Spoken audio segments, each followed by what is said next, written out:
ఇవాళ అదేం చెరువే అసదుద్దీన్ ఓవేసి సల్కం చెరువు. దాని మీద ఎందుకు చర్య తీసుకోరు?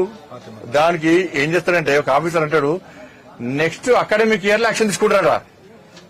అబ్బా ఏం ఆప్షన్ చాలా బాగా ఇచ్చినావు, మొత్తం వాళ్ళ ఎగ్జామ్షన్ చాలా బాగా ఇచ్చినావు. దానిలో విద్యార్థులను ఆదుకోండి, దానిలో విద్యార్థులకు అన్యాయం చేసేటువంటి ప్రయత్నం చేయకండి. అంతకంటే టాప్ కాలేజీలో అడ్మిషన్ ఇప్పించండి, వాళ్ళకి ఏదో రకంగా వాళ్ళకి వెసులుబాటు కల్పించండి విద్యార్థులకు. కానీ దాన్ని ఎందుకు చర్య తీసుకోరు అంటే దానికేమో 1 year ఎగ్జామ్షన్ ఇస్తారు, మిగతా వాటం కూర్చేస్తా అంటారు. ఇది ద్వంద్వ విధానాలు. కొంచెమన్నా ఆలోచన ఉండాలి. చెయ్యేస్తే మీ సంగతి చెప్తానాడు, వాళ్ళ కాలేజీలో చెయ్యేస్తే మీ సంగతి చెప్తానాడు. మా అటువంటి అయితే గుంజుకొద్దు లోపలికి. ఇప్పటికే బుల్డోజర్ పెడతాం మేము, మా ప్రభుత్వం అయితే యాక్షన్ తీసుకుంటే అందరూ తీసుకుంటాం. మరిన్ని ఇంట్రెస్టింగ్ వీడియోస్ కోసం మా ఛానల్ ని సబ్స్క్రైబ్ చేసుకోండి. వీడియో నచ్చితే లైక్ చేయండి, షేర్ చేయండి.